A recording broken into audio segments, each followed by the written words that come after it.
अच्छा,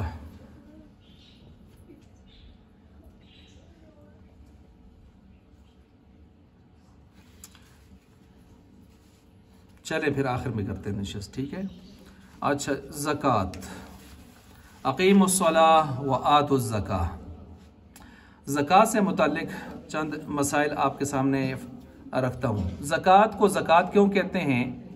ज़कात के दो मफ़हूम हैं। कितने मफ़हूम हैं जी? दो।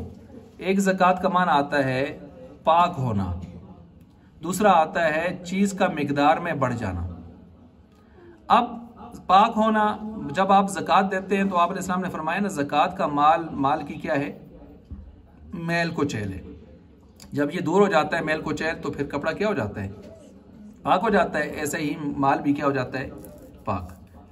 पाक होने का दूसरा मतलब ये हो गया कि इंसान नाफरमानी से, इन चीज़ों से, उसका नफ्स भी बगावत से, माल की मोहब्बत से क्या हो जाता है? पाक। माल की मोहब्बत से पाक हो जाता है।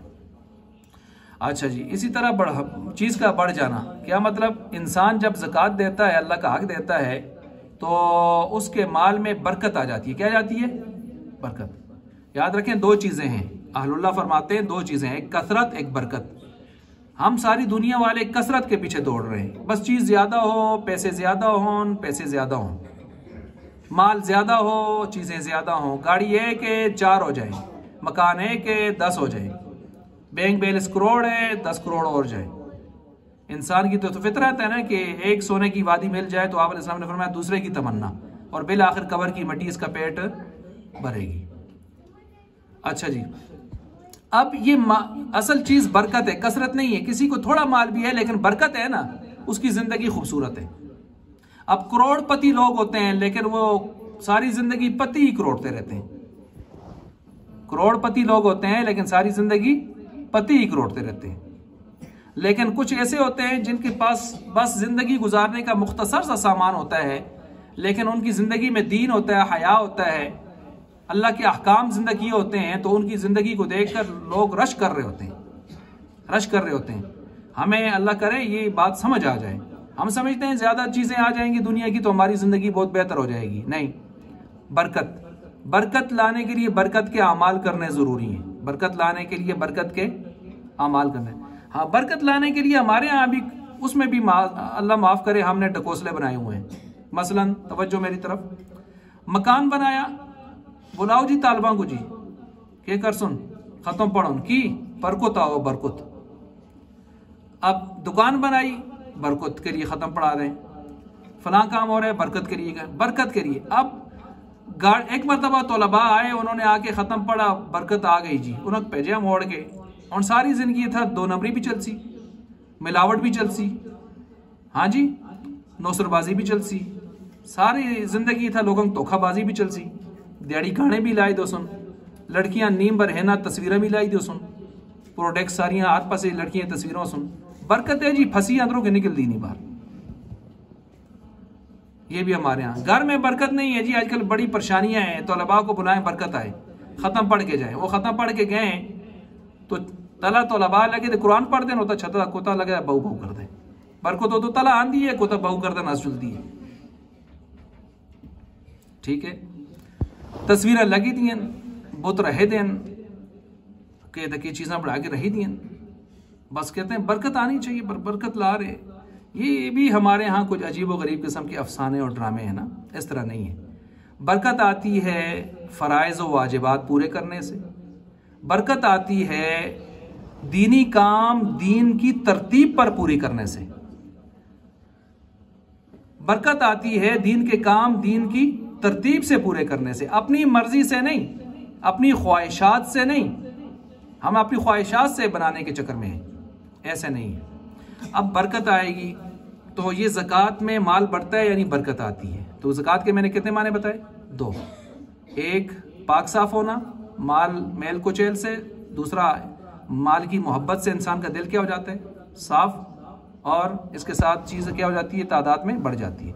अच्छा, यहाँ पर एक सवाल का जवाब दे के आगे मैं चलता हूँ। अक़ली एतबार से हमारे यहाँ ये नज़रिया है कि जो चीज़ दी जाती है वो कम होती है। चुनाचे कहते हैं जी देखें, जब अल्लाह के रास्ते में हम देंगे, मसलन लाख की ज़कात कितनी बनती है?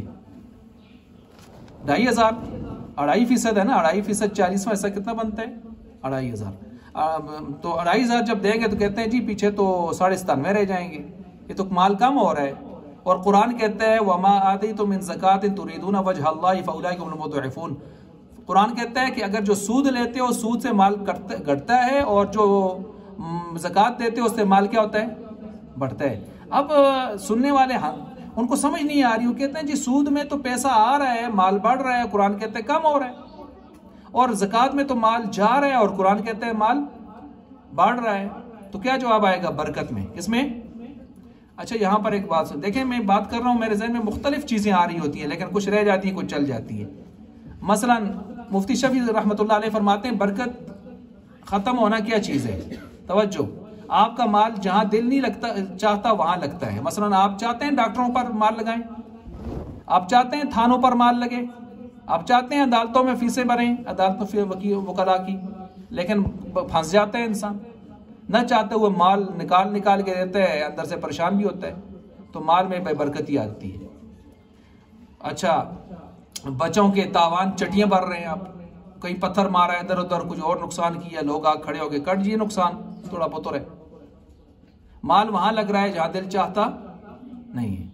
नंबर 2, जहां 100 रुपये फर्ज कीजिए लग के काम होना चाहिए, तो वहां आपने 1000 रुपये लगा दिए और काम अभी भी फंसा हुआ है। तो समझें कि माल में कुछ मसला मसाइल तो नहीं है, कहीं अल्लाह की नाराजगी तो नहीं आई हुई। ठीक है, आजमाइश भी कभी होती है अच्छे लोगों पर, लेकिन उमूमी तौर पर परेशानी भी। और आप इस्लाम ने फरमाया मोमिन का माल, इंसान का माल खुशकी में तरी में जहां भी कोई बर्बाद होता है तो उसकी वजह यह होती है कि उसमें अल्लाह का हक शामिल होता है, ज़कात नहीं दी होती। भाई बात समझ आ रही है? अल्लाह का हक शामिल होता है। एक हदीस में आता है कि जब तुम चंद काम 5 काम करोगे 5 अजाब आएंगे तुम्हारे ऊपर। उनमें से एक ये है कि जब ज़कात देना छोड़ दोगे तो बारिशों का निज़ाम तुम्हारे ऊपर बंद हो जाएगा, और अगर तुम्हारे अंदर ये जानवर कुत्ते बिल्ले खिंजीर ना होते ना तो तुम्हें बारिश का एक कतरा भी नसीब ना होता। समझ आ रही है बात? ये है ज़कात के हवाले से। अब देखें यहाँ पर इसमें फ़ज़ाइल भी कुछ मैं आपके सामने बयान कर चुका और बयान कर रहा हूँ। ज़कात ये इसके कुछ अहकाम तो नमाज की तरह मक्का में आ गए थे। किधर आ गए थे? मक्का में। मक्का में देखें नमाज आई है, कौन से नबवी में आई है? सन 10 नबवी मेराज वाले साल। ठीक हो गया। और ज़कात के कुछ मसाइल भी उधर ही आए हैं, लेकिन बाकायदा जो ज़कात के मसाइल हैं वो बाद में आए। 1 हिजरी में आए या 2 हिजरी में आए। और ज़कात सरकारी तौर पर वसूल करेंगे ये हुक्म जाके फिर वो 8 हिजरी में आया जब मक्का फतह हो गया। खुज़ मिन अम्वालिहिम सदक़तन तुत्तहिरुहुम व तुज़क्कीहिम बिहा व सल्लि अलैहिम। ठीक हो गया। ये मैंने ज़कात की कुछ तारीख भी बयान की। अच्छा, अब इस हवाले से कुछ मजीद जो है फ़ज़ाइल इन चीज़ों को देख लें। मैंने आज की आप इस्लाम ने क्या फरमाया? खुशकी तरी में माल जब भी हलाक होता है तो किस वजह से होता है? कि अल्लाह का हक नहीं दिया होता। अच्छा, एक हदीस में ये भी आया है कि तुम अल्लाह का हक दो, रात को सो जाओ, तुम्हें पता ही ना चले, और अल्लाह खूबसूरत बारिश फरमा दे, सुबह उठो तो सूरज की किरणों में अपने माश पे चले जाओ। तो सुबह अपने माश पे खूबसूरत किरणों में ठंडे मौसम में आप जाओगे, खुशनुमा मौसम में, खुशगवार मौसम में। कब? जब आप ज़कात दोगे, अल्लाह का हक दोगे, उशर दोगे ज़मीन का, तो फिर रात को बारिश होगी और तुम्हें कड़क गरज की आवाज़ तक सुनाई नहीं देगी। और जब नहीं देंगे तो फिर परेशानी है। तवज्जो मेरी तरफ। एक आदमी को, एक हदीस में आता है कि एक आदमी ने आवाज़ सुनी, बादलों में से आवाज़ आई, फलां के बाद खेतों पर जाके बरस। वो बादलों के पीछे पीछे हो गया, बादल जाते जाते एक जगह जाके बरसे और खूब बरसे। आदमी खड़ा था उधर, उससे कहा भाई हजरत आपका नाम क्या है? उसने कहा मेरा नाम ये है। कहा माशाल्लाह, आपका नाम तो हमने बादलों में से सुना। बादलों में रात फरिश्ता है ना, या फरिश्ते उसको हाँक रहे होते हैं, वह युसब्बिहु रात। तो आपका नाम बाई नेम बादल आपकी तरफ रेफर किए गए हैं। अब उसने कहा अच्छा जी। तो कहा ये क्या वजह है यार, आपको अल्लाह ताला इतना नवाज रहे हैं, इधर उधर बारिश नहीं हुई और आपके बाई नेम आके बारिश हो गई। उसने कहा जब मेरा फसल हो जाती है ना मेरी, तो मैं उसके 3 हिस्से करता हूँ। एक अपने लिए रखता हूँ खाने पीने के लिए, और एक मैं बीज के लिए रखता हूँ, और एक अल्लाह के रास्ते में दे देता हूँ। समझ आ रही है बात? तो देखें अल्लाह उसकी किस कदर जो है उसके मर्तबे को बढ़ा रहे हैं कि बादल बाय नेम उसकी तरफ जा रहे हैं। आज हमारी फसलें नहीं है, परेशानियां हैं, तो क्या वजह है? फल नहीं है, उसकी एक वजह ये भी होती है। अच्छा, सुबह इसी तरह जो है सुबह सुबह फरिश्ते उतरते हैं। यहाँ पर इस्लाम ने फरमाया एक फरिश्ता आके हाथ उठा जो है एक फरिश्ता आके दुआ करता है, ए अल्लाह ये तो तेरे रास्ते में खर्च करे, अल्लाहुम्मा आति मुनफिकन खलफा, ए अल्लाह जो तेरे रास्ते में खर्च करे उसको ज्यादा दे। और जो दूसरा कहते हैं कि ए अल्लाह अल्लाहुम्मा आति मुमसिकन तलफा, जो तेरे रास्ते में रोके न दे उसका माल हलाक कर। ये कौन कह रहा होता है? दो फरिश्ते। तवज्जो मेरी तरफ। अब देखें यहाँ दो फरिश्ते सुबह सुबह उतरते हैं, मेरे आप के लिए सबके लिए दुआ करते हैं। इसलिए उलमा ये फरमाते हैं अहलुल्लाह कि अल्लाह ताला अगर तौफीक दें तो सुबह सुबह कुछ सदका कर लेना चाहिए। ये सदका नफल है, ये अपने बच्चों पर भी हो सकता है। स्कूलों पर इतना पैसे दें दो ना दें दो, नियत करके नहीं करो। हदीस भी चाहते है सुबह सुबह जनगा को पैसे चाहते दो, कोई 5, 10, 20 जितनी अल्लाह की तरफ से तौफीक है आपको। तो इस हदीस पर अमल करें और ये ज़हन में रखें कि इंशाअल्लाह फरिश्ते की दुआ आपके लिए कबूल हो जाएगी। ए अल्लाह इसको ज़्यादा दे। नफली सदका किसी के लिए भी हो सकता है। सदका की 3 किस्में, ये भी सुन लें। एक सदका फ़र्ज है, दुनिया में एक ही है, जिसका नाम है ज़कात, ठीक है। दूसरा सदका वाजिब है, ये तकरीबन 7, 8, 9 है। सदका फ़ितर, फिदिया, फितराना, ठीक है, नज़र न्याज, मन्नत मनोती, कफ़ारा, ये सारे के सारे सदक़ात वाजिबा में जाते हैं। इन दोनों को आपने खास मुस्तहिक आदमी को देना होता है, गैर मुस्तहिक को देंगे तो अदा नहीं होता। तीसरा होता है नफली सदका। नफली सदका जो होता है वो आप किसी को भी दे सकते हैं, बल्कि अपने ऊपर भी अगर आप खर्च करते हैं ना, ताकि मुझे क़ुव्वत मिले, मैं अल्लाह की इबादत करूँ, नमाज पढ़ूँ, अच्छे काम करूँ, तो आप अपने ऊपर खर्च करके भी सवाब पा रहे हैं। खाने हो आप हो, सवाब नाल मुफ्ता मिलता है। अपने बीवी बच्चों पर खर्च करते हैं, अपने औलाद वालिदैन पर खर्च करते हैं, इसका आपको क्या मिल रहा है? सवाब। और अमीरों को भी दे सकते हैं, गरीबों को भी दे सकते हैं, मुसलमान काफिर सबको दे सकते हैं। काफिर को सिर्फ आप ज़कात नहीं दे सकते और उशर नहीं दे सकते। ज़कात और उशर काफिर मुशरिक को नहीं दी जा सकती। अच्छा भाई, बहरहाल ये अब फ़ज़ाइल में आपके सामने बयान कर रहा था और वईदें भी इसके साथ साथ चल रही हैं। देखें कुरान करीम में आता है, यौमा युहमा अलैहिम फी नारी जहन्नम फतुक्वा बिहा जिबाहुहुम वजुनूबुहुम वज़ुहूरुहुम, कि जो आदमी ज़कात नहीं देता तो माल को पतरियां बनाकर तपाकर उसके माथे को, पीठ को और उसके दाएं बाएं पहलुओं को अल्लाह ताला दागेंगे इससे। अब याद रखें, ये जो माल, जो सोना चांदी जिसकी हम ज़कात नहीं देते ना, तो इसका जिक्र कुरान करीम भी और अहादीस में भी आता है कि इसको तपाकर सुर्ख करके इंसान के माथे को क्यों दागेंगे? क्योंकि जब इसको कहा जाता था ज़कात दे तो कुरूठा बांधा सा, क्या बांधा सा? कुरूठा। वो कुरूठा होता जो कि लक्सीफ है। अच्छा, पीठ को क्यों दागा जाएगा? क्योंकि जब इसको कहा जाता ज़कात दे तो एक कंड मोड़ के नस्ता सा, कंडी को भी पकड़ो।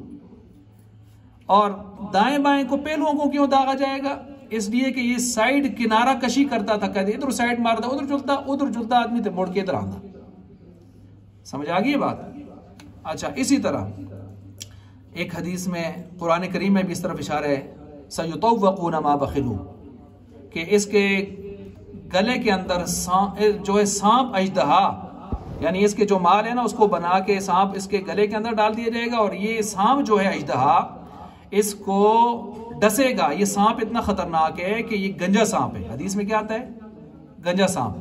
गंजा क्यों है? इतना खतरनाक जहर है इसमें कि इसके सर पर बाल टिकते ही नहीं है और ये इसको डसेगा और काट काट के खाएगा और कहेगा, चख जायका उसका जो तू दुनिया में खजाना जमा करता था, मैं आज वही हूं। समझ आ रही है? इसी तरह मैदान हशर में जानवर, जिन जानवरों की ज़कात नहीं देते, वो आएंगे सींगों से, पाँव से इस आदमी को जो गिराया हुआ होगा जमीन के ऊपर, इसके ऊपर आकर इसको टांगों से, मुंहों से, अपने सींगों से इसको पाँव से मारेंगे, कुचलेंगे इसको। किसको? जिसने दुनिया में इन जानवरों की ज़कात नहीं दी। यहां तक कि जन्नत या दोज़ख का फैसला हो जाए, उस वक्त तक इसके साथ ये काम लगा रहेगा। अल्लाह हिफाजत फरमाए। यानी कोई मामूली मसला नहीं है कि हम ज़कात को बिल्कुल बाले ताक रख दिया और पसे पुश डाल दिए। सुने, आप अलैहिस्सलाम ने एक औरत से ये कहा था, एक सहाबिया से, कि ये तेरे हाथ पर जो अंगूठी है इसकी ज़कात देती है? अगर नहीं देती तो सोच सुन, ये अंगूठी नहीं है, ये जहन्नम का अंगारा है।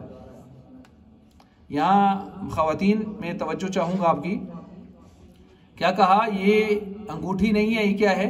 जहन्नम का अंगारा है। मुझे बताएं, एक अंगूठी 7.5 तोले की हो सकती है? हाँ जी। तो ये जो फलसफा आज लोगों लेके फिरते हैं 7.5 तोले से कम सोने में ज़कात नहीं होती, तो फिर इस सहाबिया को क्यों कहा गया कि अंगारा है फिर जहन्नम का, अगर ज़कात नहीं दी तो पता चला 7.5 तोले से कम में भी ज़कात हो सकती है, 2 तोले, 4 तोले, 5 तोले में भी ज़कात हो सकती है। अब ये मसला तो खैर मैं बाद में तफसील में बयान करूंगा। अच्छा, इसी तरह जहन्नम जाने का सबब जहन्मियों से लोग पूछेंगे, बताओ जहन्नम क्यों पहुंचे? तो वो जो सबब बताएंगे उनमें सबब होगा वलम नकु नुतइमुल मिस्कीन, हम मिस्कीनों को खाना नहीं खिलाते थे। और कुरान कहता है वफ़ी अम्वालिहिम हक़्क़ुल लिस्साइल वल महरूम, मुसलमानों के मोमिनों के मालों में ये साइल और महरूमीन का हक है। साइल और महरूमीन कौन से होते हैं? जिनके पास बहुत कम खाना, जो ना काफ़ी हो या बिल्कुल कुछ भी ना हो, जो मांगे लिपट लिपट के, या मांगते तो नहीं है लेकिन उनकी कैफियत मांगने वालों की सी है। यानी शर्म के मारे ज़मीर इजाज़त नहीं देता कि वो मांगे, लेकिन है वो मोहताज है। ला यसअलून अन्नास इल्हाफा, सफ़ेद पोशी में ज़िंदगी गुजार रहे हैं। अच्छा जी, कुछ औरतें आई तो उनको आप अलैहिस्सलाम ने ये पूछा कि कंगन पहने हुए थे, इन कंगनों की ज़कात देती हो? या रसूलल्लाह नहीं। फरमाया पसंद है कि तुम में फिर जहन्नम में आग के कंगन पहनाए जाएं? अच्छा, और कुछ औरतें, उनको फरमाया ज़कात दो, अगरचे तुम्हारे पास नकदी ना हो तो जेवरात में से दो। यानी अगर ज़कात साल पूरा हो जाए तो तुम्हारे पास नकदी पैसे नहीं है ना, करेंसी, तो फिर इसी सोने में से ज़कात दो, चाहे सोना बेच के दो या सोने में से उठा के ज़कात दो, लेकिन ज़कात दो। वैसे भी ऊँट जड़ा रखते होंगे तो दरवाजे बड़े रखते होंगे, जेवर रखा है तो ज़कात देनी पड़ेगी। जेवर चाहे इस्तेमाल में हो ना हो, बाहर सूरत ज़कात आती है, जेवर पर यह मसला नहीं है, इस्तेमाल में हो या ना हो। अच्छा जी, तो ये भी हो गया। और फरमाया कि ज़कात जो न दोगे तो फिर कहत आएगा, जिस तरह मैंने अभी बारिश के हवाले से हदीस आपके सामने बयान की थी। और एक रिवायत में है कि जो ज़कात नहीं देता ना, तो ज़कात न देने वाले पर लानत भी आई है। लानत का मतलब अल्लाह की रहमत से दूरी। और फिर ये भी कि जो अल्लाह ताला ऐसे शख्स का हिसाब सख्त लेगा। और ये भी कि ज़कात अदा करना ईमान की अलामत है। और ये भी कि कब्र के अजाब से जो चीज़ें बचाती हैं उनमें एक ज़कात भी है, एक ज़कात भी है। माल का शर ख़त्म करना चाहती हैं तो हदीस में सुनाने कुबरा की रिवायत के मुताबिक ज़कात देनी है। अच्छा, ज़कात न देने वाला मौत के वक़्त हसरत करेगा, सूरह मुनाफिकून को उठा के देख लें। अच्छा, इसी तरह आप अलैहिस्सलाम ने फरमाया कि 3 चीज़ों का मैं ज़िम्मा उठाता हूँ ना, मसला हुआ तो मुझसे राब्ता हो। उनमें से क्या है? ज़कात जो देता है तो माल कभी कम नहीं होता। जो सवाल करता है, लोगों से मांगता रहता है, तो उस पर कभी फ़क्र का दरवाज़ा बंद नहीं होता। यानी अपने ऊपर सवाल का दरवाज़ा बंद करे, फ़क्र का दरवाज़ा खुद बंद हो जाएगा। और जो जुल्म हो और सब्र करे और बदला ले सकता था लेकिन बदला नहीं ले रहा, तो फरमाया इसकी इज्जत में कोई कमी नहीं होगी और इजाफा होगा, और इजाफा होगा। इस्लाम की बुनियादों में है, अरकान इस्लाम में से ज़कात। कुरान करीम में इसका जिक्र 100 से ऊपर मरतबा कुरान ने इसका जिक्र किया है। ठीक है, सराहतन के लिहाज से देखा जाए। व रहमती वसीअत कुल्ल शै, अल्लाह फरमाते हैं मेरी रहमत हर चीज़ को वसी है। खास कर ये रहमत मैंने रखी है फसाक्तुबु अलिल्लज़ीना यत्तक़ून, मुत्तक़ी लोगों के लिए, व युअतून ज़का, और ज़कात देने वालों के लिए।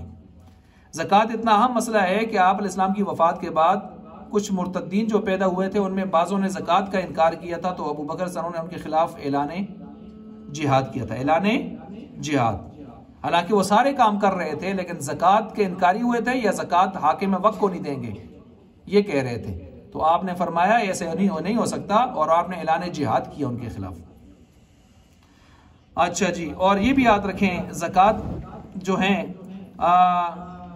जो फ़ुक़रा भूखे मुआशरे में रहें और ये सदक़ात ज़कात ये चीज़ें ना निकालें तो फिर ये दर्दनाक अजाब से दो चार ये इनको किया जाएगा। ये चीज़ें भी हैं, और इसके साथ साथ ज़कात के फ़ायदे भी बहुत सारे हैं, न देने के नुकसानात भी बहुत सारे हैं। नुकसानात तो इसमें आ भी गए हैं। एक क्या होता है, माल पाक होता है, दूसरा क्या होता है, माल में बरकत आती है। अच्छा, मैं बरकत पर बात कर रहा था। देखें, कुछ लोगों को बरकत समझ नहीं आती ना, कहते हैं जी चीज़ अल्लाह के रास्ते में दी तो कम हो जाती है, खर्च करने से क्या हो जाती है, कम हो जाती है। मैं कुछ मिसालें देता हूँ, ये उसूल गलत है।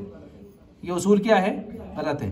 देखें, किसी चश्मे में अगर कोई कुआं है, उसके अंदर 4 टीन पानी है, आप वो 4 टीन पानी निकालें, बज़ाहिर तो कम हो जाएगा, ख़त्म भी हो जाएगा शायद, लेकिन कुछ देर के बाद देखें वो उसके मसाम खुल जाएंगे, सुराख वगैरह उसके, और 4 के बजाय 8-10 टीन उसके अंदर क्या आ जाएगा, पानी, और पहले से साफ शफाफ आ जाएगा। तो क्या खर्च करने से कम हुआ या ज़्यादा हुआ, ज़्यादा हुआ।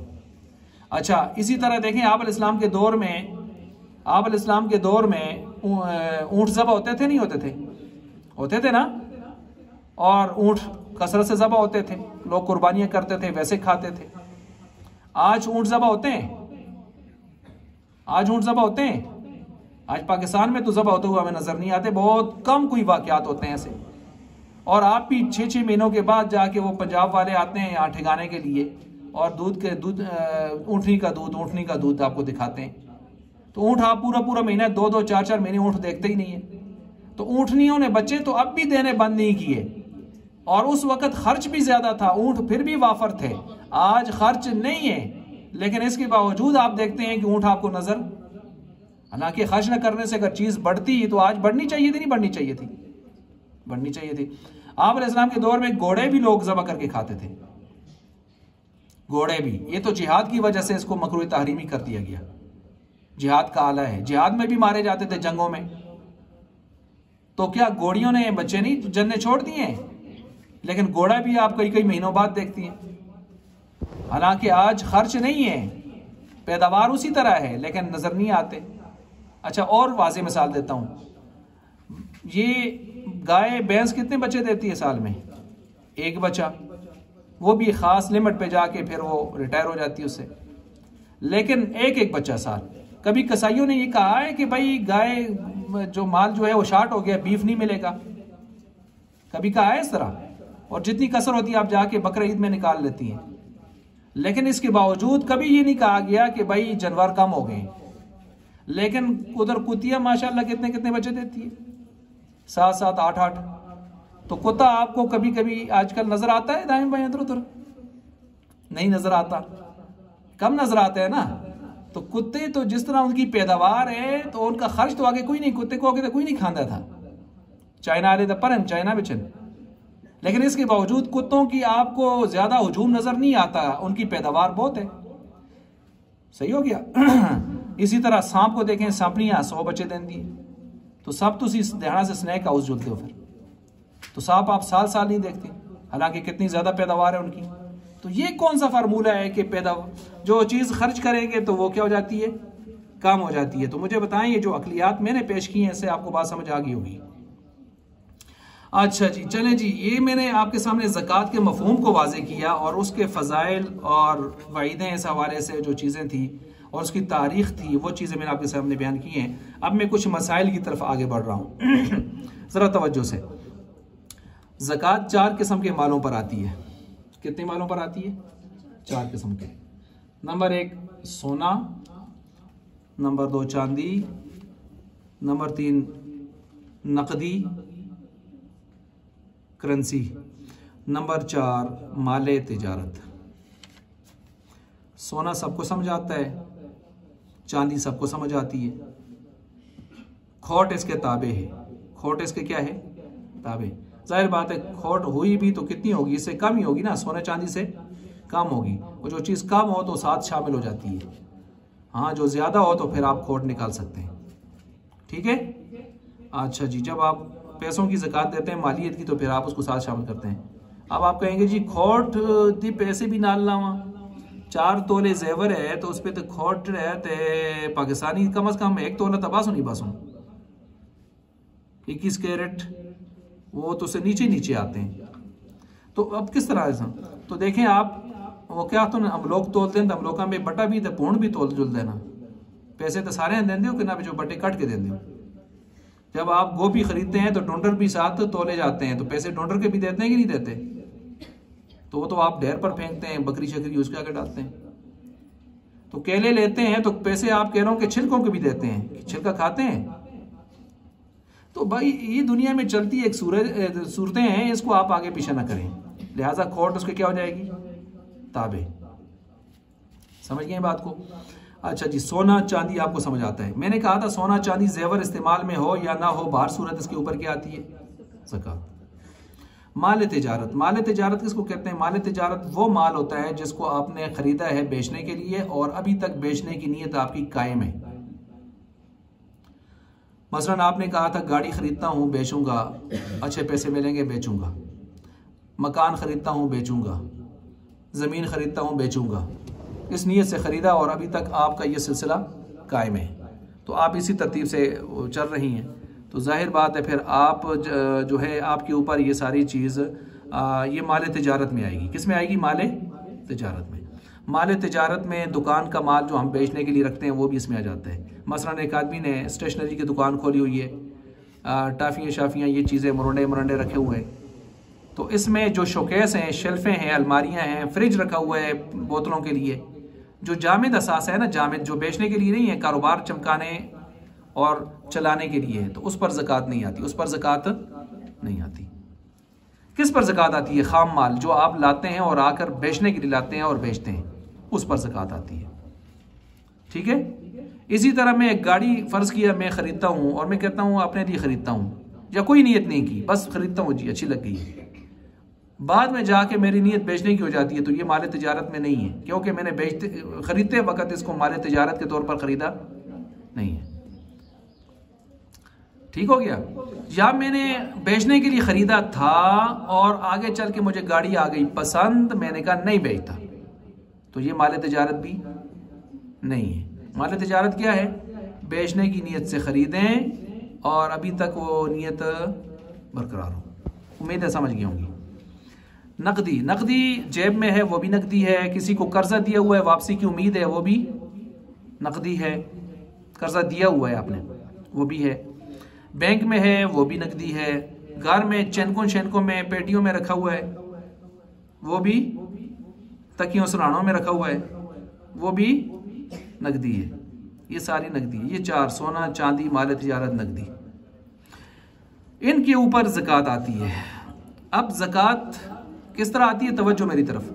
मसलन मर्द अपना देखेगा शोर और बीवी अपना देखेगी, बच्चे जवान हैं बच्चियाँ जवान हैं वो अपना देखेंगे, हर एक का सिलसिला जुदा है, दूसरे के साथ उसका ताल्लुक नहीं है कि मेरे पास सोना है चांदी है माल तिजारत है नकदी है, 4 हैं 3 हैं 2 हैं जो भी हैं, तो मैं 52.5 तोले चांदी की कीमत मालूम करूँगा।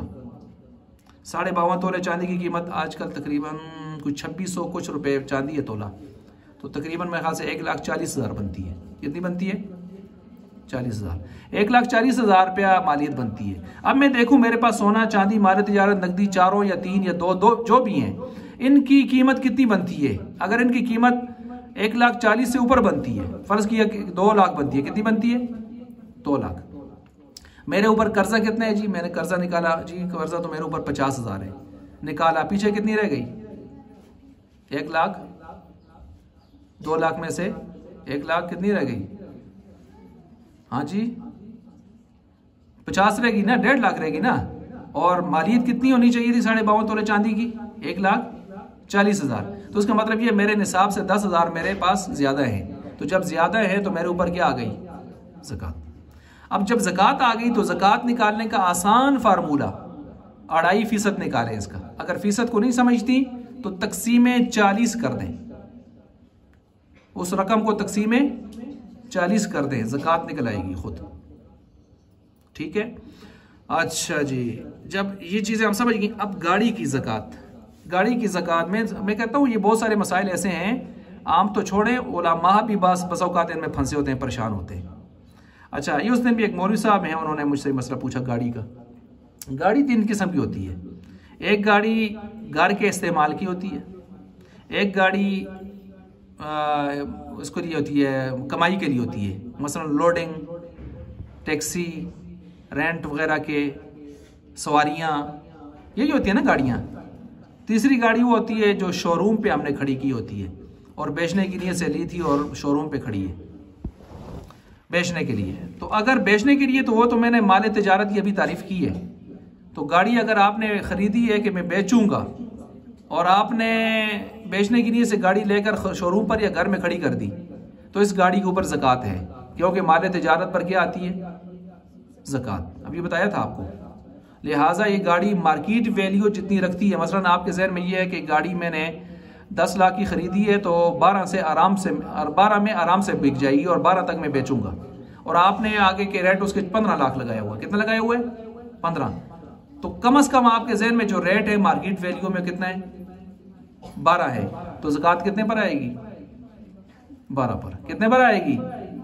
10 पर आएगी जितने में खरीदी है, या मार्केट वैल्यू में जो 12 है उस पर आएगी? मार्केट वैल्यू पर आएगी। समझ गए बात को?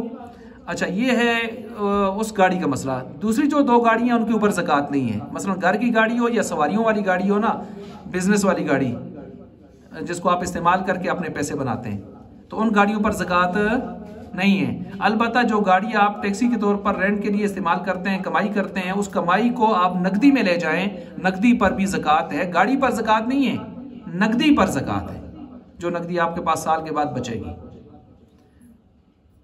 ये मसाइल समझ गए? इसके साथ मैंने कहा मुंजमद असासे पर ज़कात नहीं होती। मुंजमद असासा मैंने क्या बताया? मसलन मैंने कहा दुकान में जो फ्रिज वगैरह बोतलों के लिए रखे होते हैं, शोकेस, शेल्फें, इनके ऊपर ज़कात नहीं होती। ज़मीन से कुछ चीज़ें निकलती हैं, मसलन ख़जाना निकलता है, नमक निकलता है, संग मरमर निकलता है, कीमती पत्थर निकलता है, याकूत, जवाहिरात, इनके ऊपर भी ज़कात नहीं है। कुदरती जो चीज़ें निकलती हैं इनके ऊपर ज़कात नहीं है। ना खुमस है 5वां हिस्सा, ना ज़कात है। हाँ, पिघलने वाली जो दातें हैं ना, सोना, चांदी, तांबा, पीतल, जो आग से पिघलने वाली चीज़ें होती हैं, वो निकले तो उनके ऊपर खुमस 5वां हिस्सा आ सकता है। 5वां हिस्सा आ सकता है। मालिक की ज़मीन से निकले तो उस पर नहीं है। अच्छा जी, इसी तरह याद रखें कि ओशर किसी की ज़मीन से, अगर ओशर की बातें मिसाल में करता जा रहा हूँ, ओशर एक आदमी की ज़मीन है, उससे फसल आ रही है, सब्जियां हैं, गंदम है, मकई है, चावल बाजरा है, तो जो फसल आ गई है उसका 10वां हिस्सा इसने अल्लाह के रास्ते में देना है। 10वां हिस्सा, 10वें हिस्सा दे दे या उनके पैसे हिसाब करके दे दे। कब? जब ये आसमान के पानी से ज़्यादातर सैराब हुई है। लेकिन अगर इसने खुद सुबह सुबह जाके मेड़ शेड़ मोड़े, सुबह सुबह जाके इसने पानी के बड़ी मुशक्कत करके लगाया है, इसने मशीनों के ज़रिए से बिजली खर्च करके, फीसें भर के, बिल भर के दी, उस ज़मीन को चलाया है, तो इसकी मुशक्कत ज़्यादा होने की वजह से इस पर 10वां ऐसा नहीं आएगा, 20वां आएगा, कम हो जाएगा। 10वां ज़्यादा है। 100 का 10 कितना होता है? 10 रुपये। 100 का 20वां कितना होता है? 5 रुपये। 20 5 100। समझ आ गई?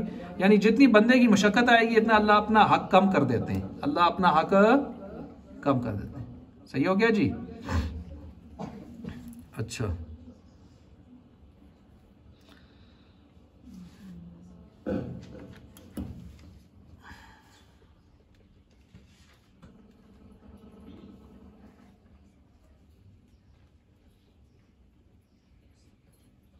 अस्सलाम वालेकुम वरहमतुल्लाह जी। अल्हम्दुलिल्लाह, मैं बस वो बयान है ना जो मैं तुसा भेजे भी असा जी, उस पर मसरूफ़ असल। अच्छा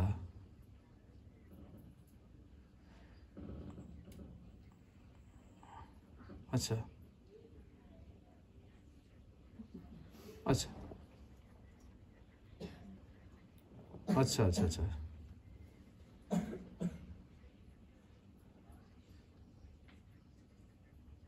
अच्छा अच्छा अच्छा। ना ठीक ठीक हो गया, ठीक हो गया।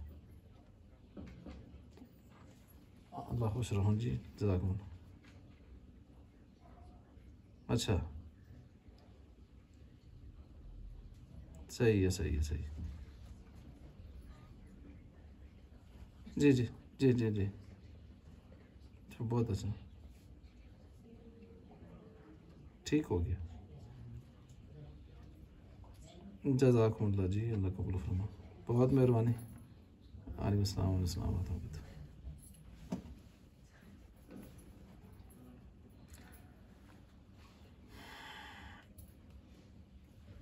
अच्छा जी, जी मैं कहाँ पहुँचा था, कहाँ से चल रहे थे, उशर से ना, उशर। तो उशर समझ आ गया, जहाँ अल्लाह बंदे का मुशक्क़त ज़्यादा हो जाए अपना हक क्या कर देता है, कम कर देता है। ठीक है, अब देखें इंसान जो रोज़ाना कमाता है ना, इस कमाने में बड़ी मुशक्क़त उठाता है ना, बड़े पापड़ बेलते हैं ना, तो अल्लाह ने अपना हक कम कर दिया। ज़कात कितना ऐसा है, 40वां हिस्सा, बोले कितना ऐसा है, और उशर कितना है, 10वां हिस्सा, क्योंकि वो एक ही मरतबा की फसल होती है, उसकी मुशक्क़त इसमें बनिस्बत आम कमाई की कम होती है। और लेकिन जब इसने ज़्यादा जानी माली खर्चा किया हो तो फिर इसकी मुशक्क़त की वजह से अल्लाह अपना हक और कम कर देते हैं। कितना, 20वां, ठीक हो गया। और जो बग़ैर मुशक्क़त के माल इसको ज़मीन से मिले, ख़जाना मिल गया कीमती, तो उसमें से 5वां है, उसमें हक ज़्यादा हो जाता है, क्योंकि वो बग़ैर मुशक्क़त के एक बड़ा माल इसको मिला है। ये भी फ़लसफ़ा ज़हन में रखें। अच्छा जी, ये ज़कात के कुछ मसाइल आपके सामने इस हवाले से मैंने रख दिए हैं। अच्छा, यहाँ याद रखें कि हमने किस हिसाब से चलना होता है, हमने 52.5 तोले चांदी को दे के चलना होता है। मैंने कितनी कीमत बताई है आज के दौर के लिहाज से, 1,40,000।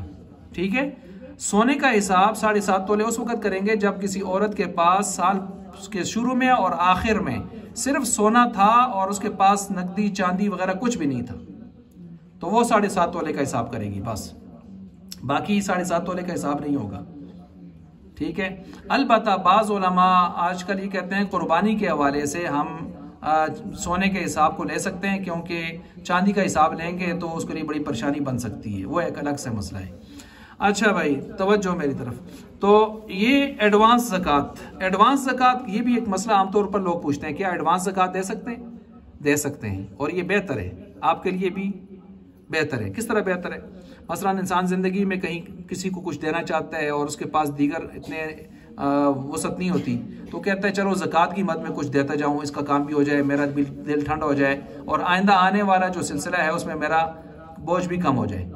तो जितना दे लिखता जाए, जितना दे लिखता जाए, 500 दिए, 1000 दिए, 100 दिए, 200 दिए, लिखता जाए।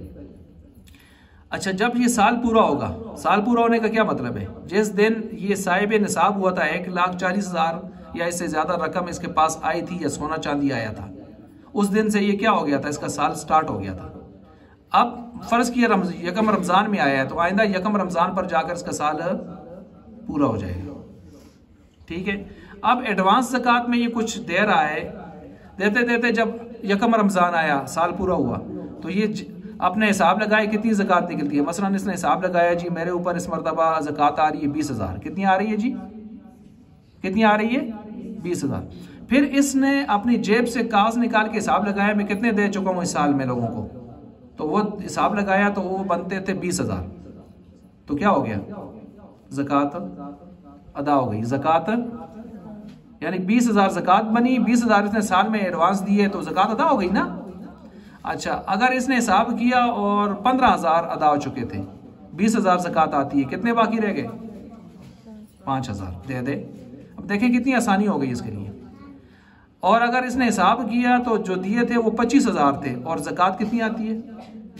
आप क्या करें, अब 20 उस 25 में से शुमार कर ले, बाकी 5 को अगले साल में एडवांस ज़कात शुमार कर ले। माशाअल्लाह, आसानी है कि नहीं है? बिल्कुल आसानी है। और इसी तरतीब से सियाने लोग, समझदार लोग, वो इसी के मुताबिक चलते होते हैं। ज़कात और सदक़ात वाजिबा मैंने पिछले नशिस्त में बताया था कि आप किसको दे सकते, नहीं दे सकते। मियाँ बीवी एक दूसरे को नहीं दे सकते। अपने उसूल ऊपर वालिदैन, उनके बाप दादा को भी, नीचे अपने बच्चों को, उनके बच्चों को नीचे तक नहीं दे सकते। लेकिन दाएं बाएं बहन भाइयों को अगर वो मुस्तहिक है तो उनको दे सकते हैं। चंद ख़ानदानों को ज़कात नहीं दे सकते, मसलन हज़रत अली रज़ियल्लाहु की औलाद अलवी जिसको कहा जाता है उनको ज़कात, सादात हज़रत फ़ातिमा रज़ियल्लाहु तआला अन्हा की औलाद को ज़कात नहीं दे सकते, हज़रत अकील की औलाद को ज़कात, अकील हज़रत अली के भाई हैं, जाफ़र हज़रत अली के भाई हैं जो शहीद हुए थे जंग मोता में, उनको भी उनकी औलाद को भी ज़कात नहीं दे सकते। अब्बास हुजूर के चचा हैं, हारिस हुजूर के चचा हैं, इनको भी ज़कात, इनकी औलाद को भी ज़कात नहीं दे सकते, अब्बासी। अच्छा, इसी तरह आवान के बारे में मैंने बताया था कि अगर ये आउन बिन मोहम्मद हज़रत अली के बेटों की औलाद हैं तो फिर तो नहीं दे सकते, लेकिन ये शजरा उनसे पूछना पड़ेगा क्योंकि इस बारे में कन्फर्म अभी तक नहीं है। किसी गनी को, मालदार को ज़कात, गैर साहिब निसाब को ज़कात नहीं दे सकते, काफिर और मुशरिक को भी ज़कात नहीं दे सकते। समझ आ रही है बात? ये चीज़ें आप नहीं कर सकते। इसी तरह अगर आप चाहते हैं किसी को ज़कात भेजते हैं, आजकल सहूलत है इजी पैसा जैज़ कैश पर ज़कात भेजना, तो अगर आप इजी पैसा जैज़ कैश पर ज़कात पार्सल करना चाहते हैं ना, फॉरवर्ड करना चाहते हैं तो भेज सकते हैं, लेकिन इसमें ज़रूरी है कि जितनी ज़कात भेजें इतनी उसको पूरी मिले, इतनी उसको पूरी मिले। मसलन आप ज़कात भेज रहे थे उसको 10,000 और आपने उसको भेजे और उसके चार्जेस बनते थे, फ़र्ज़ किया हाँ जी उसके 200 रुपये चार्जेस बनते थे, आपसे उसने कहा जी चार्जेस अलग देते हैं इसी में से काटूँ, आपने कहा इसी में से काटो, तो आपकी ज़कात कितनी अदा नहीं हुई उसमें से? 200 रुपये चार्जेस में जो गए हैं। आप चार्जेस अलग से दें, जिसको भेजनी है ज़कात पूरी पूरी उसको पहुँचे। समझ आ गई बात? अच्छा, तो उस पर भी भेज सकते हैं। ज़कात रकम से किसी को, अगर कोई गरीब मिस्कीन आदमी है उसे है जी मुझको ज़कात कटी है, हाँ जी कटी है, मुझको बैलेंस बात दे यार, पैकेज कर दे पैकेज, तो आप किसी को पैकेज और बैलेंस नहीं करवा सकते, इस तरह ज़कात अदा नहीं होगी। समझ आ रही है बात? बैलेंस और पैकेज से अदा नहीं होगी। अच्छा जी, क्योंकि ज़कात में आप जो चीज़ दे रहे हैं ना वो अगले को मालिक बनाएं। क्या बनाएं? मालिक। मालिक कैसे बनाएंगे? पैसे हैं तो उसके मालिक बनाएं, पैसों की कोई चीज़ नज़र आती हो वो खरीद कर दे दें। बैलेंस नज़र आंदा है, आता पे पकड़े चलते पैकेज, तो ये ऐसी हवाई चीज़ें हैं, इस पर ज़कात देने से ज़कात अदा नहीं होगी। अच्छा, इसी तरह अगर किसी के पास इजी पैसा पर जैज़ कैश पर बैलेंस मौजूद है, कोई 20,000 30,000 लाख रुपए जितने भी है, तो ज़कात में जब आप माल शुमार करेंगे नकदी, तो ये नकदी भी उसमें शामिल होगी कि नहीं होगी? होगी। मैंने कहा सराणे वाली के शामिल होती है, तकियाँ वाली, पेटियाँ वाली, चैनका वाली, तो इसी पैसे में रखी हुई नकदी भी इसमें क्या हो जाएगी? शामिल। अच्छा, किसी वकील को आपने ज़कात दी, वकील से मुराद अदालत वाला वकील ना, कोई शख्स जिसको आपने ज़कात दी, भाई इसको आगे जहाँ मुस्तहिक हो तो आप उसको दे दें, वो आप मुस्तहिक आसा, वो आपके आसा मुस्तहिक, तो क्या आप वो खुद रख सकता है ज़कात? तो जवाब ये है कि अगर ज़कात देने वाले ने किसी ख़ास जगह का बताया है तो अब नहीं रख सकता, लेकिन अगर उसने कहा जी जिथा भी लग दिए ला सट, तो फिर आप भी मां रखते। आई बात समझ? अच्छा जी, अगर मुस्तहिक है तो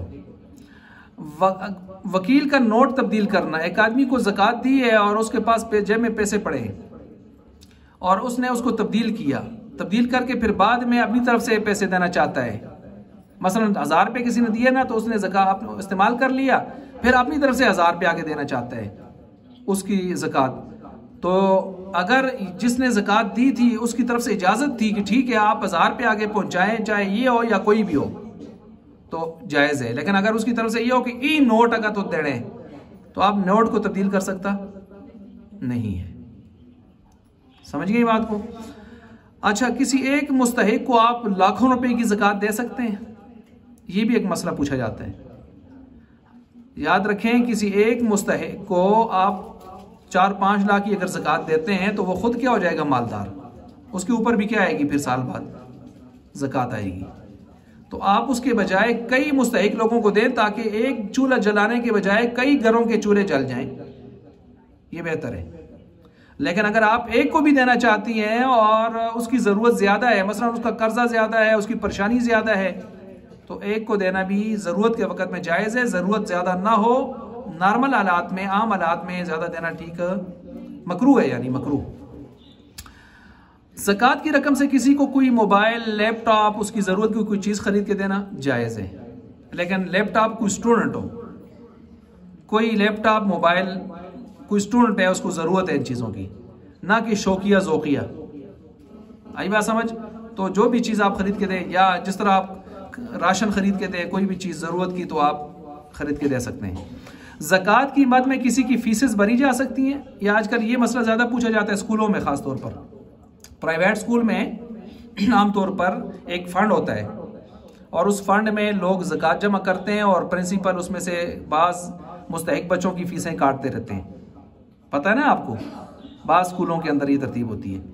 अच्छा, इस तरह ज़कात अदा नहीं होती, इस तरह ज़कात अदा नहीं होती। क्यों? ज़कात आप किसी मुस्तहिक को मालिक बनाकर, मालिक मुख्तार बनाकर देंगे। यहाँ आप बच्चों को ये फीसें हवा में से जाके हवाई भर रहे हैं। बच्चे जो मुस्तहिक हैं या उनके वालिदैन मुस्तहिक हैं, उनको मालिक नहीं बना रहे आप बल्कि आज खुद जाके हवा में से भर रहे हैं फीसें। तो आप वह प्रिंसिपल को, स्कूल को मालिक बना रहे हैं। तो जब प्रिंसिपल जो है वो मुस्तहिक नहीं है, जब बच्चे मुस्तहिक हैं, वो आपने मालिक बनाए नहीं है, तो इसलिए इस तरह फीसें अदा, इस तरह ज़कात अदा नहीं होती। इसका सही तरीका ये है कि आप उन बच्चों को मालिक बनाएं या उनकी तरफ से किसी को वकील नामजद करें कि जो उनकी तरफ से वसूल करे और आगे फीसें अदा करे, तो फिर ठीक है। समझ आ गई बात?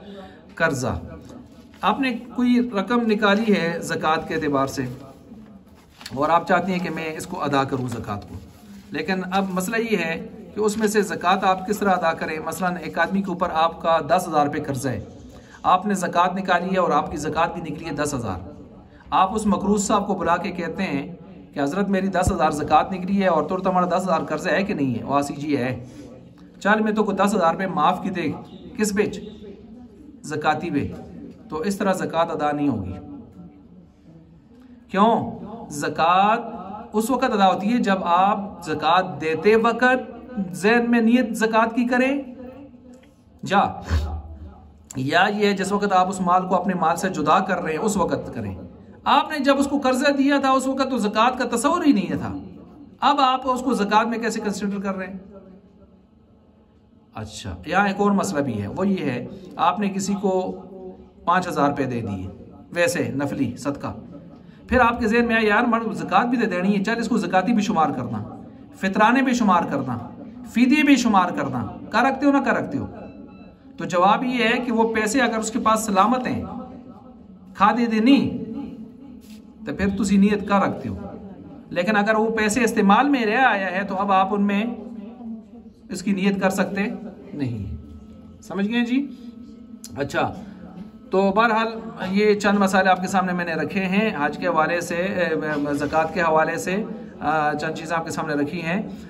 इसमें बहरहाल मसाइल तो बहुत ही ज़्यादा हैं, मैं किस किस मसले को बयान करूँ छोड़ूँ, वक्त चूँकि ज़्यादा हो रहा है। अब मैं कुछ थोड़े से अकीके के मसाइल की तरफ आता हूँ। ज़कात के मसाइल को अब मैं छोड़ रहा हूँ बहुत सारे, ठीक है? यानी अगर मैं ज़कात के मसाइल को सबको बयान करूँ ना तो ज़ोर हो जाएगी इधर। अब तवज्जो रखें, मैं थोड़े से अकीका के मसाइल 2-2, 4-4 मिनट में ख़त्म कर रहा हूँ।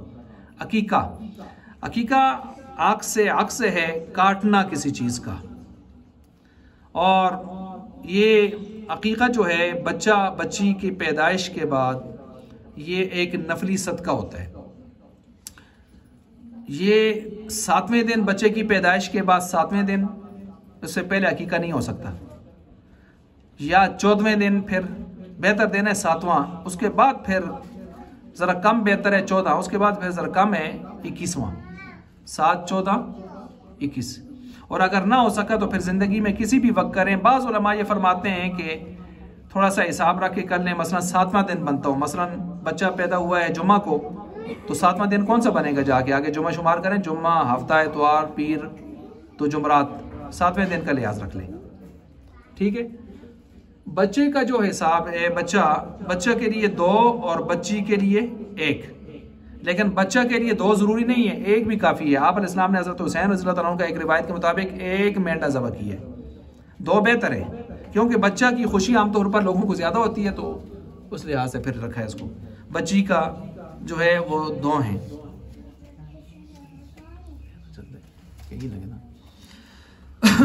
इसी तरह जो है, इसी तरह इसके तवज्जो मेरी तरफ, इसके फ़ायदे हैं अकीका के। अकीके के फ़ायदे क्या हैं? इब्तदाई सांसों में आप अल्लाह का शुक्राना अदा कर रहे होते हैं और अल्लाह का कुर्ब हासिल कर रहे होते हैं। तो जिस बच्चे के आगाज़ पर आप अल्लाह का शुक्र खून बहा कर अदा कर रहे हैं, तो गोया आप उम्मीद रखें कि ये बच्चा आपके लिए दीन और दुनिया और आखिरत में नाफे होगा इंशाअल्लाह। इस्लामी वैक्सीनेशन है एक किस्म की, ये समझें इसको, ठीक है। अच्छा, इसके साथ साथ इसमें आखिरत में जो फ़ायदे बच्चों से होने चाहिए औलाद से, वो इंशाल्लाह हासिल होंगे। दुनिया में ये बच्चा नाफरमान नहीं होगा। क्या कहा मैंने? दुनिया में ये बच्चा नाफरमान नहीं होगा। अच्छा, अकीका, सर मुंडवाना, अगर किसी की ताकत हो सर मुंडवा के इसके बालों के बराबर चांदी सदका कर दे, नाम खूबसूरत रखे, नाम इसका खूबसूरत रखे वगैरह, ये बच्चों के हुकूक। अच्छा, जो जानवर ज़बह कर रहे हैं, मादा फीमेल अफजल है। लोग समझते हैं मेल अफजल है, लेकिन फीमेल क्या है? अफजल है। हजरे अस्वद क्या कहते हैं? इसी तरह इसका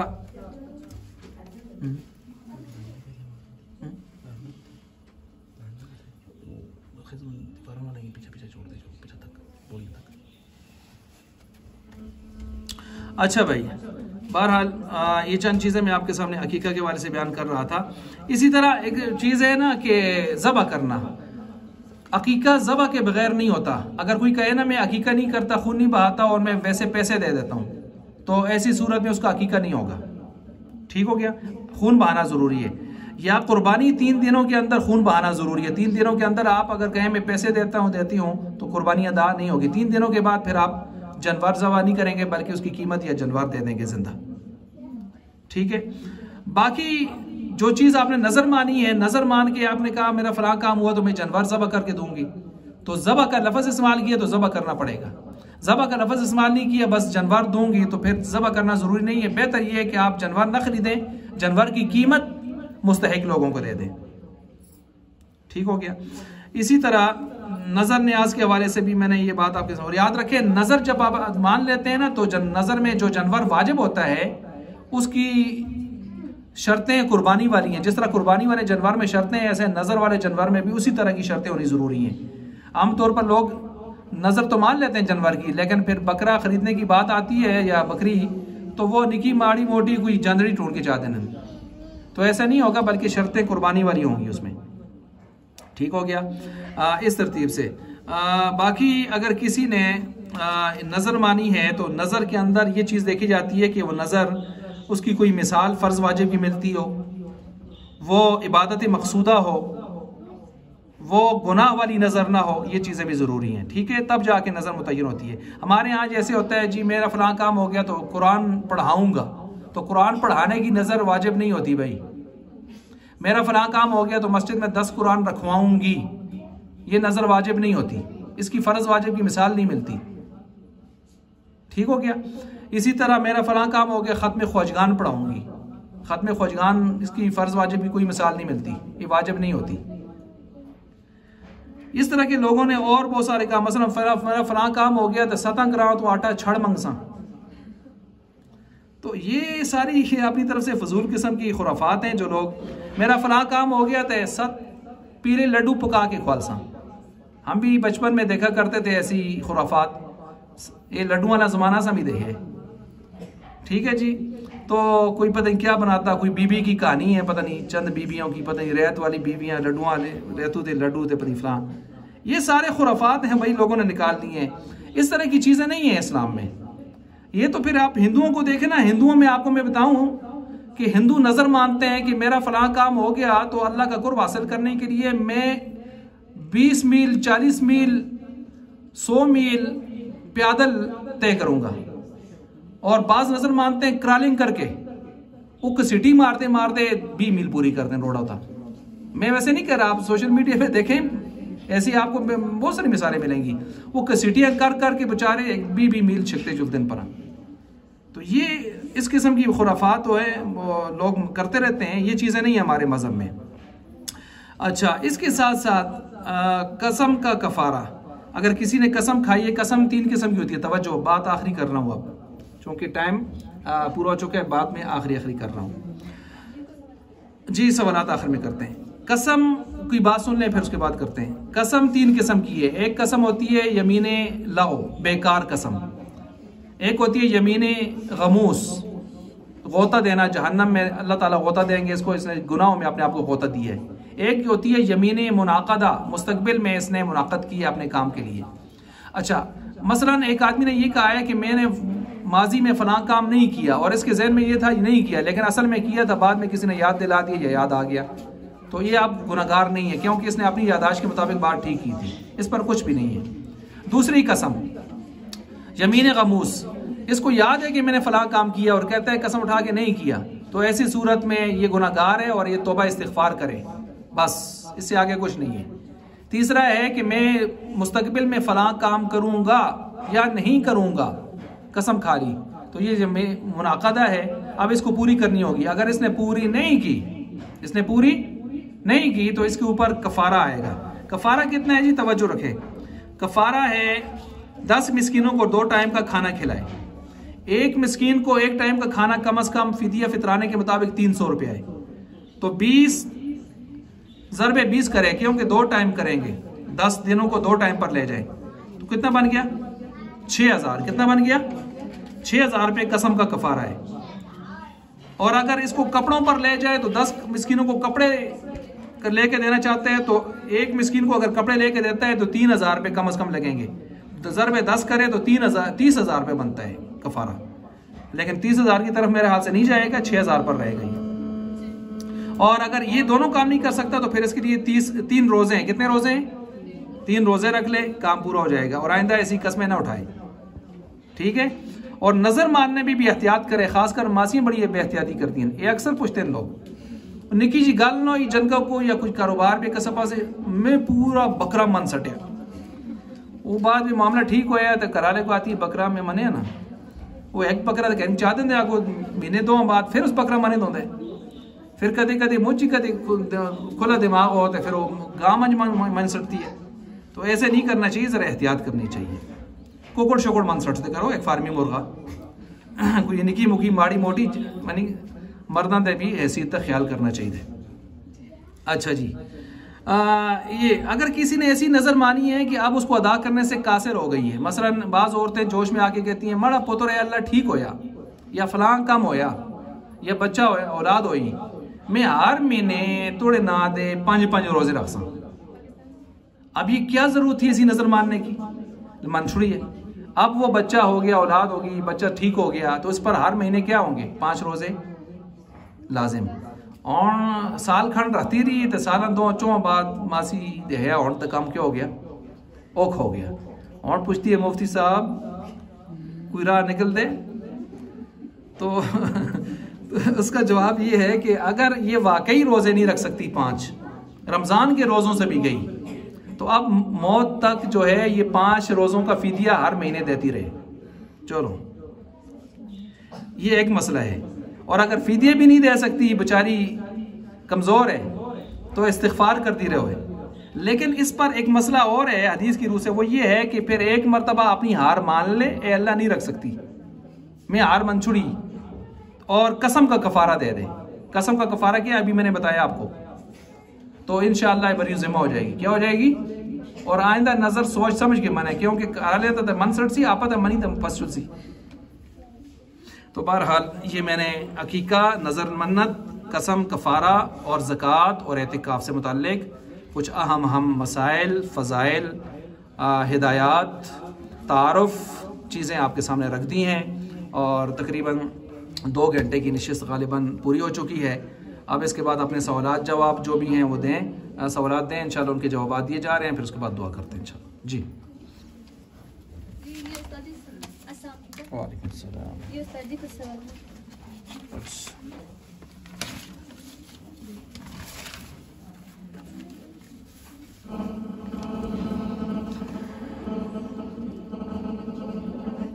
अच्छा जी, आपने तो लंबे चौड़े की। अच्छा, क्या आया सोने की कीमत फ़रोख्त पर ज़कात है या कीमत ख़रीद पर ज़कात है? जब सोना बेचा जा रहा हो तो उसमें। अच्छा जी, बात सुने, सोना जब आप बेच रही है ना, हाँ जी, सोनार ने जो उसकी कीमत लगाई है, अगर आप सोनार के पास सोना ले जाकर करवाएं ना तो उसका रेट कम होगा। उसका रेट क्या होगा?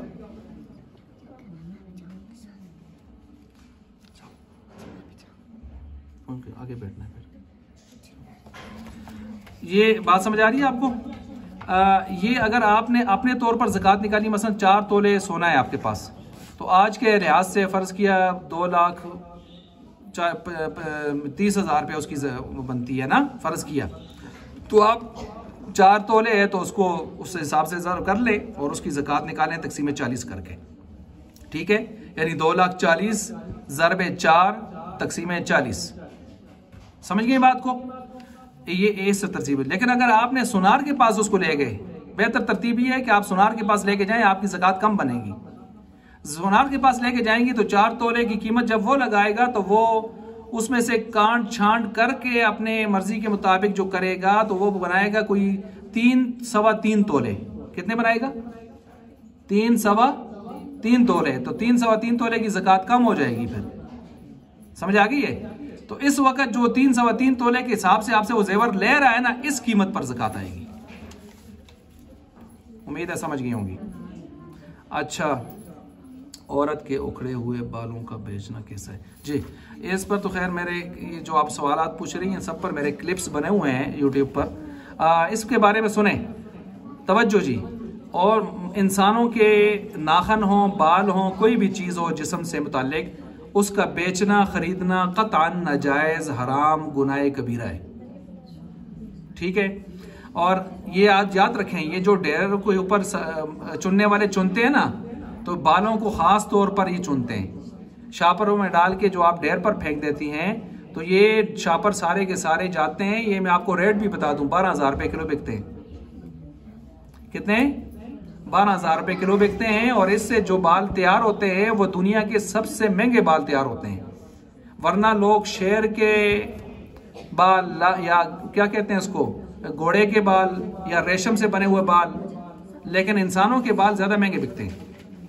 तो ये आप जायज़ नहीं है कि चीज़ों को इस तरह कर दें। नाखन हैं तो उनको किनारों पर दफना दें, गमलों में डाल दें, क्यारियों में डाल दें। बेशक घर में डालें नाखन को भी, कोई कर्जा वर्जा नहीं चढ़ता। बाल हैं तो उनको भी दफना दें। क्या कर दें? दफना दें उनको बाहर डेरों पर इधर उधर। ये हमाकत है, इस तरह नहीं करना चाहिए। अच्छा जी, इसके साथ साथ अगर किसी ने अपने बेटे के लिए मन्नत मांगी कि वो ठीक हो जाए तो बेटा ठीक हो गया, बाप ने नहीं कि बेटा मर गया। अच्छा, ठीक हो जाए तो ठीक हो गया था ना, जब बेटा ठीक हो गया था तो अब नज़र तो वाजिब हो गई।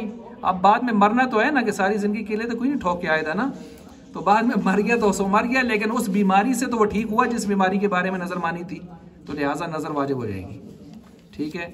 अच्छा जी, नज़र किस चीज़ की मानी है, तो नज़र भी वाज़ेह होनी चाहिए थी, जो मैंने पहले शर्तें बताई उसके लिहाज से। अच्छा,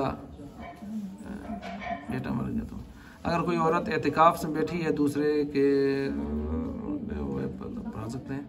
अच्छा, दूसरे के दिए हुए पारे पढ़ सकते हैं? बिल्कुल पढ़ सकते हैं भाई। एतिकाफ पर मैंने जो मसाइल बयान किए हैं उसमें ये सवाल बनता भी नहीं है, ठीक है।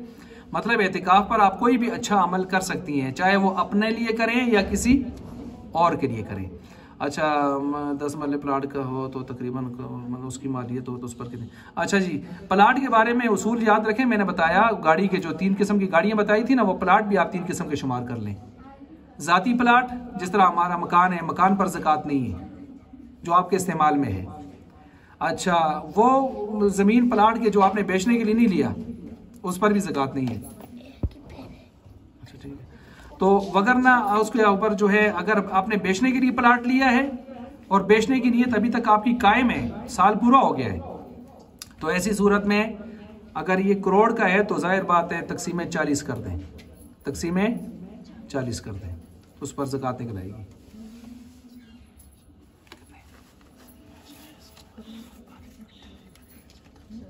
कितने जाने?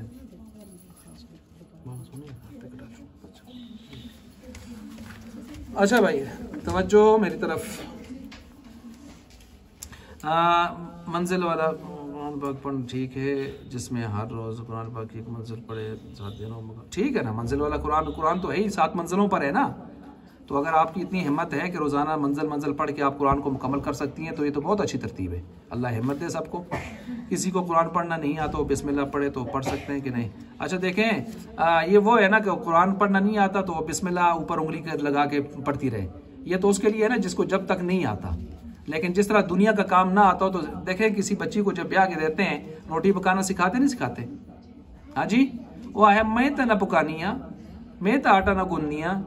तो भाई कुछ जो चीज़ें दुनिया में आपको ज़रूरत पेश आती हैं तो आप उसको सीखते हैं सिखाते हैं। तो कुरान करीम इतनी आला और अरफा किताब, इसको न सीखे इंसान।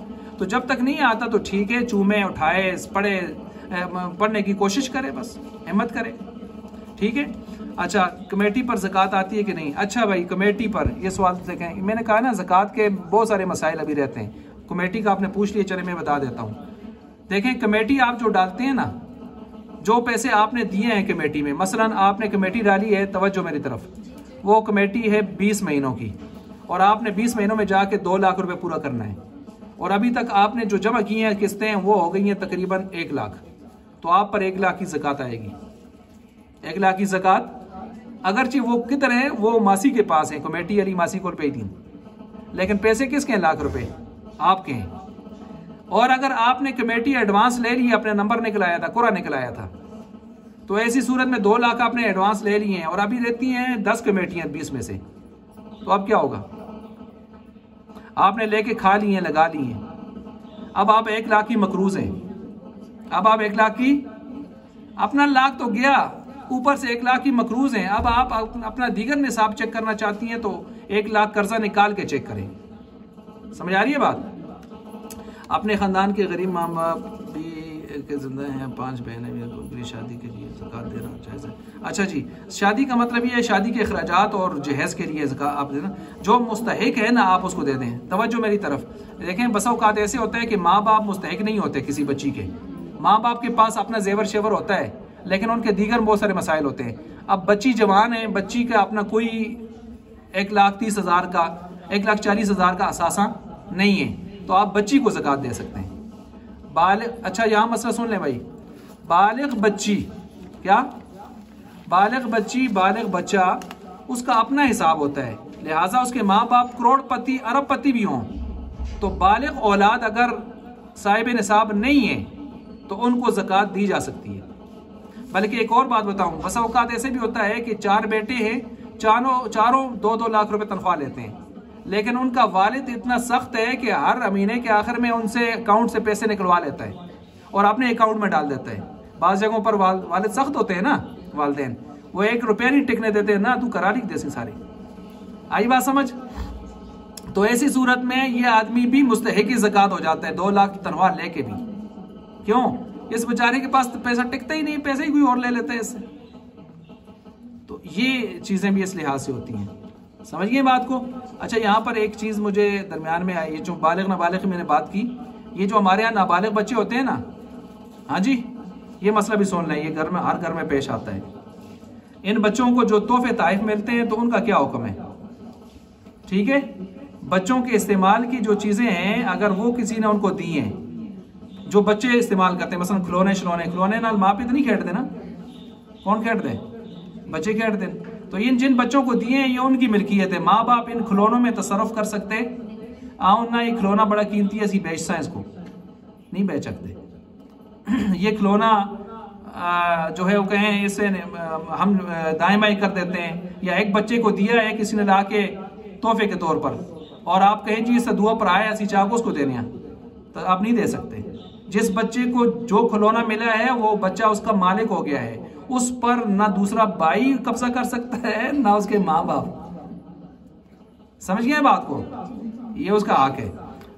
हाँ, अगर वो चीज़ ऐसी है कि जो आमतौर पर बड़े भी इस्तेमाल करते हैं, छोटे भी इस्तेमाल करते हैं, और वो चीज़ थोड़ी बहुत है जो बच्चों की दी जाती है, मसलन किसी 150 रुपये चाह देते, 10-20 रुपये, ये माँ पी को तो कोई नहीं देता, किसको देते? तो ये भी बच्चों का हक है, माँ पे उन्होंने खास नहीं रखते, लेकिन अगर वो पैसे बड़े हैं, मसलन 500, 1000, 10,000 रुपए दे दिए हैं, तो आमतौर पर देते तो बहाना तो बच्चे होते हैं, लेकिन असल में किन को दे रहे होते हैं? माँ बाप को, क्योंकि कल लौटाने का सन माऊ पीयूस। तो ये फिर माँ बाप उर्फ के लिहाज से उनसे ले सकते हैं, क्योंकि कल माऊस नहीं देने, पीयूस नहीं देने। समझ आ रही है? फिर इसमें ये लिहाज करना होगा आपको कि अगर ननियाल से आए हैं तो माँ हकदार है, और अगर ददियाल से आए हैं तो बाप। लेकिन तब पे फकीर फकीर ही रह चलते हैं।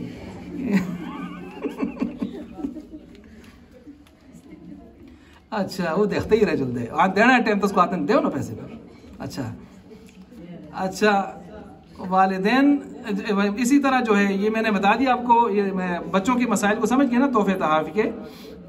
अच्छा जी, बाकी बच्चों को अगर किसी ने कपड़े बना के दिए हैं तो कपड़े उन्हीं बच्चों को जिनको दिए हैं वही मालिक बन जाते हैं। अगर आप उन बच्चों के अलावा दूसरे बच्चों को देना चाहते हैं तो नाबालिग बच्चे की इजाज़त भी मोतबर नहीं है। हाँ, उस बच्चे के अगर वो कपड़ा उसको ज़रूरत नहीं है तो वो कपड़ा आप उसके मुतबादिल कोई और चीज़ उसको लेके दे सकते हैं। यानी वो कपड़ा अगर फर्ज के 3000 का है तो आप 3000 की कोई और चीज़ उस पर खर्च कर दें, उस कपड़े को हटा दें, तो ये आप कर सकते हैं। देखें, ये हमारे यहाँ बेहतियाती होती हैं, हालांकि इस तरह के मसाइल हैं। कोई आप ज़रा नहीं दे सकते, इस्लाह की नीयत से वो चीज़ें बदलना चाहें तो वो आपके लिए इख्तियार होता है। मसलन खिलौना अगर उसको दिया है तो आप खिलौना उससे छीन के उसको महरूम नहीं कर सकते, लेकिन अगर खिलौने से हर वक्त वो खिलौना ही बना रहता है तो आप उसको खिलौने से खिलौना हटाने के लिए खिलौना लेके किनारे पर रखते हैं तो ये जायज़ है, क्योंकि ये इस्लाह है, ये ज़रर नहीं है, ये छीनना नहीं है, ये इस्लाह है, उसके वक्त को बचाने के लिए आप कर रही हैं। अच्छा जी, ये मसाइल मैंने आपके सामने रखे, और इसके अलावा मेरे ख्याल से मसाइल लिखे हुए आपके पूरे हो गए। और कुछ नफली एतिकाफ़ मैंने अर्ज़ किया ना, नफली एतिकाफ़ 1 मिनट से लेकर ऊपर तक जितना भी आप कहें, नफली एतिकाफ़ हर मरतबा नीयत के साथ आप कर सकती हैं।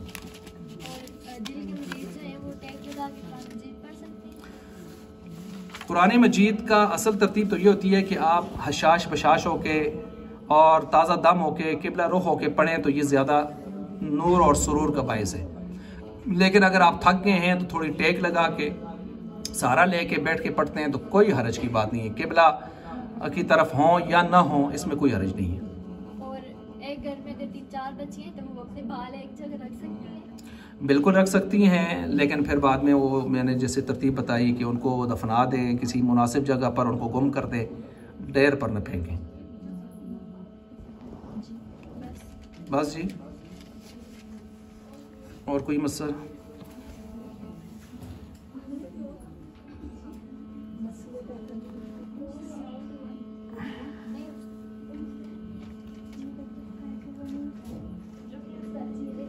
अच्छा,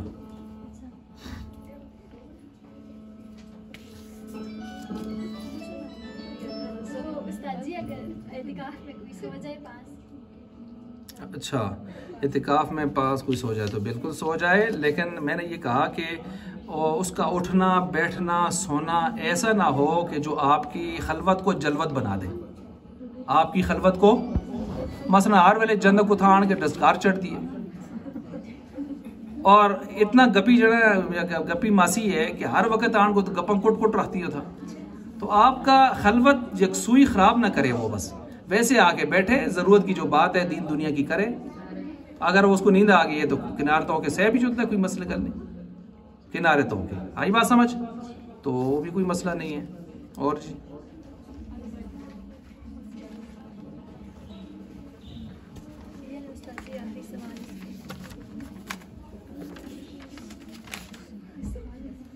अच्छा, 3 दिन के 4 बच्चियाँ हों, बाल एक जगह, ठीक है, सैयद को ज़कात दे सकते हैं कि नहीं? बहुत गरीब। अच्छा जी, ये मैंने मसला तो बयान किया कि किन ख़ानदानों को आप ज़कात नहीं दे सकते। ख़ानदानों को मैंने अभी नाम लिए थे ना, अलवी, सादात, हज़रत हारिस की औलाद, हज़रत जाफ़र की औलाद, हज़रत अकील की औलाद, बताया था ना। अभी अब्बास की औलाद, अब्बासी, आवान के तशरीह मैंने की थी, तो आप इनको ज़कात दें। अब मसला ये है कि अगर ये हज़रात बहुत गरीब हों तो इनकी मदद किस तरह करें?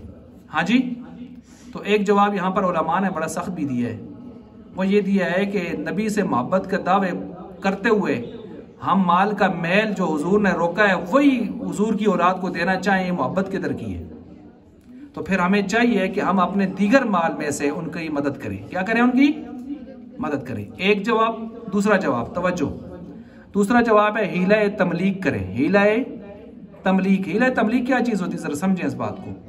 हीला तमलीक ये है कि आप किसी मुस्तहिक को बुलाएं, उसको सारी सूरत हाल समझा दें, उससे कहें आपकी मेहरबानी होगी अगर आप हमारे साथ तावन करोगे। वो ज़कात किसको दे दें? फिर इस मुस्तहिक को दे दें। मुस्तहिक को जब दे दी तो मुस्तहिक फिर अपनी तरफ से सारी या जितनी चाहे इस सैयद को दे दे।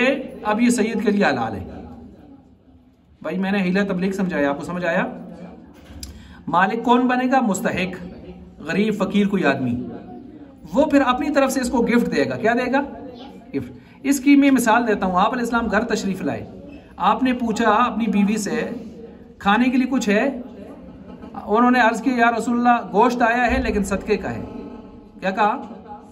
गोश्त आया है लेकिन सदके का है। तो आप अलैहिस्सलाम ने फरमाया सदका तो हम नहीं खाते, सदका तो हमारे लिए नहीं है, हमारी आल के लिए नहीं है।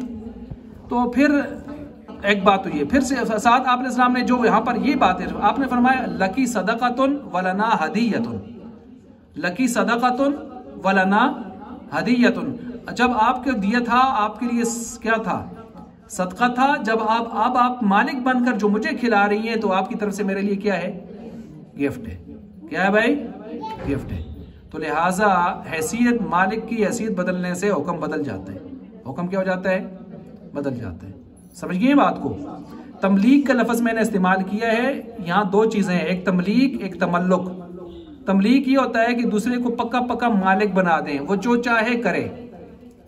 मसलन आपने किसी को कहा जी ये 5000 रुपये आपको देता हूं जी, गिफ्ट हैं, सदका हैं, जो भी हैं, आपकी मर्जी जो करें। ये तमलीक है। ये क्या है? तमलीक है, पूरा पक्का मालिक बना देना। एक है तमल्लुक। तमल्लुक ये होता है कि आप सिर्फ उसको थोड़ा सा इख्तियार दें, अपनी जरूरत पूरी करें, पूरा मालिक ना बनाएं, पूरा मालिक ना बनाएं। मसलन आपके यहाँ कोई मेहमान आया है और आप उसको कहते हैं, उसके लिए खाने तैयार करते हैं। आपने 5-7 डिशें तैयार की, 5-10 जो उसके लिए डिशें तैयार की हैं और उन डिशों को तैयार करके उसके सामने रखा, वो उसके लिए हक़ तमल्लुक है, तमलीक नहीं है। क्या मतलब? आपने उसको मालिक बनाया है, आपने सिर्फ खाने का इख्तियार दिया है। अब वो अपनी जरूरत पूरी करे और बाकी अल्लाह के हवाले, बस चुप करके जाए। अब ऐसा नहीं कर सकते कि वो अपने साथ 5-10 आदमी तो फैली ले आए, या जाते हुए कहे जी सारा मने ऐसे पकाया सा बनो। आई बात समझ? इसी तरह माँ बाप को अपनी औलाद के माल पर हक़ तमल्लुक होता है, तमलीक नहीं होता। तमल्लुक का क्या मतलब है? माँ बाप अपनी जायज जरूरत अपनी औलाद के माल से बताए बगैर भी पूरी कर सकते हैं, लेकिन जायज जरूरत जो बुनियादी जरूरत होती है, लेकिन सारे माल पर कब्जा कर सकते नहीं, या अपनी जरूरत से आगे जाके अपनी मर्जी और ख्वाहिशात पूरी कर सकते नहीं है। समझ गए बात को? यही मसला बीवी का खाविंद के लिए भी है। अगर खाविंद का माल है तो बताए बगैर भी अपनी जरूरत पूरी, क्योंकि उसकी जरूरत पूरी करना किसकी जिम्मेदारी है? खाविंद की है। बल्कि खाविंद अगर कंजूस है तो उसके बताए बगैर निका करोड़ रखती है, लेकिन ऐ जब ना करोड़ है कि कल वो मशकूक हो चला है तू तो फिर कोई चोरी करने लग गई है, क्योंकि बाज मुझ निकदेले होने न। फिर आई बात समझ? ये अबू सुफियान रजी अल्लाह तआला अन्हु मुआविया रज़ी अल्लाह के वालिद मोहतरम सरदार थे, मालदार थे। उनकी बीवी हिंदा ने मसला पूछा था। हिंदा नाम सुना है ना? इन्होंने मसला पूछा, या रसूलल्लाह मने घर वाले अबू सुफियान है, मुझ मालदार हैं लेकिन दिल दी थोड़ी जी, तो अगर मैं थोड़ा थोड़ा कम कट सकना बिचो दे, निका निका चा गिनती करा माल बिचो। तो फरमाया ठीक है, निकी निकी जरूरत अपनी पूरी कर गिनती करो। आई बात समझ? लेकिन ये जो जरूरत का मतलब वो होता है ना, जरूरत का मतलब क्या है? चीनी, डालडा, चावल वगैरह, या औरत की जो बुनियादी अपनी जाती जरूरत होती है वो। ये नहीं है लिपस्टिक और ये तो सुर्खियाँ, पाउडर, ये 10 किस्म के लोशन, 75 किस्म की काजल, ठीक है ना? ये इजाफी चीजें ये नहीं है। जरूरत का मतलब वो जो उसकी, जिसके बगैर उसकी जिंदगी गुजर नहीं सकती, तो ऐसी चीजें वो पूरी कर सकती। अच्छा बस जी, कुछ और भी हैं? अच्छा जी, अब तो बस ही होनी है।